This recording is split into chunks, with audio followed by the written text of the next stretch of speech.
என் குருநாதர் முதல்வர் மாதேஸ்வரன் அவர்களை வணங்கி, இன்னைக்கு நம்ம என்ன பார்க்குறோம்னா, அந்த அட்சய திருதியை பத்தி நம்ம பார்க்க போறோம்ங்க. இந்த அட்சய திருதின்னா என்னன்னு கேட்டீங்கன்னா, சித்திரை மாதத்துல அமாவாசைக்கு பின்னாடி வரக்கூடிய 3வது திதி தான் அட்சய திருதின்னு சொல்லுவாங்க. அட்சயம் அப்படின்னா, ஷயம்னா தேய்தல்னு பேருங்க. அட்சயம் அட்சயம்னு சொன்னா வளருதல் அப்படின்னு பொருளுங்க. இந்த அட்சய திருதி மிகவும் ரொம்ப விசேஷமான ஒரு திதிங்க. பொதுவாகவே இந்த அட்சய திருதியில செய்யற காரியம் எல்லாமே வெற்றி வெற்றி மேல வெற்றி கொடுக்குங்க. இது வளர்பிறை திதியாத்தே இருக்கணும்.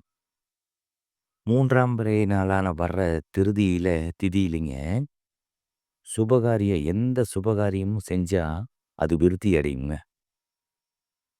கல்யாணமாகாத பொட்ட புள்ளை பார்த்தீங்கன்னா, நல்ல கணவன அடையணும்னா, எருவ தூவி 3ஆம் பிறையை வழிபடும் வழக்கம் முன்னாடி பண்டைய காலத்துல இருந்ததுங்க. ஆஷார கோவை அப்படிங்கிற ஒரு நூல்ல சொல்லியிருக்காங்க. உத்தரகாலாமிர்தம்னு சொல்லக்கூடிய மகாகவி காளிதாசர் எழுதின மூல நூல்லையும் இந்த அட்சய திருதி விசேஷத்தை பத்தி சொல்லியிருக்காங்க. இந்த அட்சய திருதி பெண்கள் நல்ல கணவனை அடையறக்கு எருவ தூவி வழிபாடு செஞ்சுற வழக்கம் முன்னாடி பண்டைய காலத்துல எல்லாம் இருந்திருக்குதுங்க.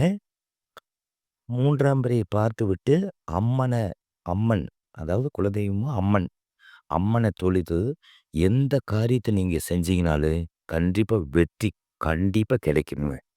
இது நம்ம பெரியோர்கள் நம்மளுக்கு நிறைய சொல்லி கொடுத்துருக்காங்க. அட்சய திருதியில இப்போ நகை எடுப்பாங்க. பொருளாதாரம் உயர்ந்தவங்க கண்டிப்பா காயின்ஸு, நகை இதெல்லாம் எடுப்பாங்க. ஆனா பொருளாதாரம் கம்மியா இருக்கிறவங்க என்ன பண்ணுவாங்க? அதுக்கும் ஒரு விடை சொல்லியிருக்காங்க. இந்த ஏழைகளுக்கெல்லாம் பொருளாதாரம் கம்மியா இருக்கிறவங்க என்ன பண்ணுவாங்கன்னா, அந்த அட்சய திருதி அன்னைக்குங்க மேக்ஸிமம் முன்னோர்களுக்கு பிண்டமெல்லாம் இது திதியில குடுக்கலாங்க. அதே மாரி பொருளாதாரம் கம்மியா இருக்கிறவங்களுக்கு என்ன பண்ணணும்னா, மஞ்சள் தூள் ஒரு பாக்கெட்டுங்க, எலுமிச்சம்பழம் 1, கல்லு உப்பு, வெத்தல பாக்குங்க. இது சில்லற காசு ரூ. 1 அது மேல வச்சுங்க. 1 வருஷத்துக்கு அத எடுக்காம அங்கேயே வச்சிரணுங்க.